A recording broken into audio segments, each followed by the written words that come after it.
Alright, it's time to look back to the past and going back to premium with my top 5 favorite decks in the United Sanctuary Nation. And I will not be counting anything that is Cater Sanctuary, just United Sanctuary, aka anything that happens before Overdress. So how I rank these is based on design and playstyle, on my own personal opinion, so you guys can always have your own opinion. And FYI, I do not play all these decks. So with that all out of the way, let's begin. And keep in mind, I'm making this list based on the type of boss units that you're having for the deck. So they could be same clan, but 2 different boss units which will be playing differently. But no more wasting time, let's just get started. So on the bottom of my list, which is number 5, it's V Jewel Knights. Why I chose V Jewel Knights and not just Jewel Knights overall? It's because 1, waifu, which is why I like Jewel Knights. But the second thing is, it's the style on how the Jewel Knights is played compared to the original. The original concept requires you to have a specific number of rear guards. But the new Jewel Knight concept wants you to call on top of each other, or place them on top of each other, and effects activate.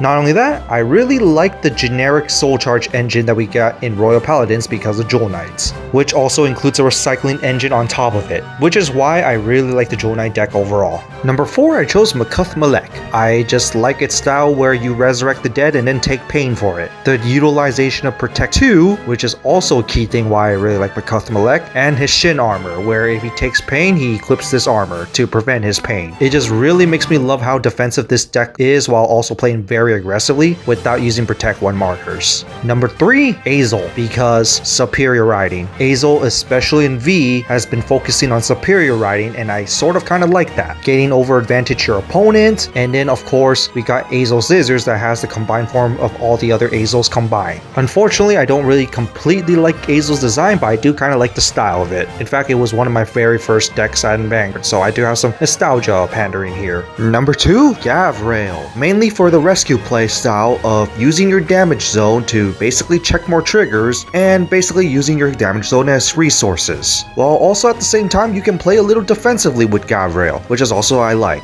Also, waifu design. I really like her design and the character who plays it. And now before we go to number 1, some honorable mentions. So first off, the Astral Poet deck. I don't know why, but I kind of like the idea of making use of the imaginary gift to unlock something. In this case, it's trying to open up the astral plane for Valkyrian, a grade 5 70k beat stick that only lasts for 1 turn. And this definitely caused some problems in premium, especially with those drive checks. So they had to end up hitting stand triggers because this is one of the reasons. And also, Evolve Form Uranus to restand the Valkyrian is also pretty cool. And then we got Brave Altmile because 1, it's a grade 2 heavy deck, and 2, the Brave style focusing on having 3 or less cards in hand, so it is going to be a little tricky to play. For some reason, I kind of like it with less cards in hand, the stronger you get. Although it is a bit tricky to play, I kind of like the idea of the usage of Brave here, even though it probably would be better for different decks. And yeah, V Altmile kind of interesting as well that it focuses around no counterblasts, but overall pretty cool, especially the design. And then we got Gurguit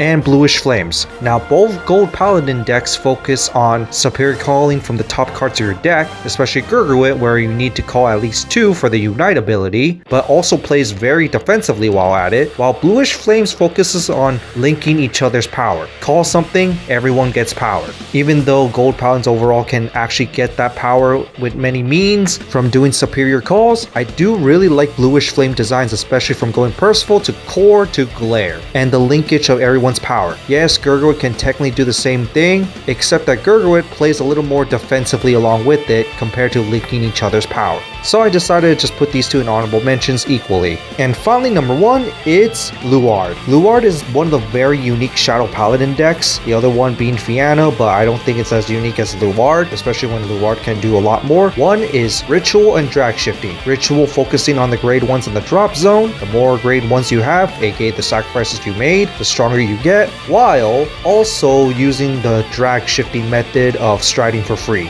And of course, their temporary forms, which are something I also really like where it can transform back and then go back into it. And Luard is just overall pretty awesome. The Luard kind of does drag shifting too, but that one focuses on having those grade 1s on the field rather than having those grade 1s in the drop zone. But overall, Luard is just really cool, and it's kind of just simple to get your setup. And all the recycling in Luard as well. So that's it for this list of my favorite United Sanctuary decks, at least for premium. No Cater or anything after Overdress. What do you guys think of it. Remember, this is all based on my opinion, so you can always have your personal favorite list of United Sanctuary decks. In fact, I might even forgot some of the builds, but then again, if I forget a build, it just means that it wasn't popular in the first place and I probably did not like its style. But on that, go ahead and tell me what you guys think and what would you put in your list. But on that, that's it for this, and the next one would be Dragon Empire, because we're going in order 3,000 years ago.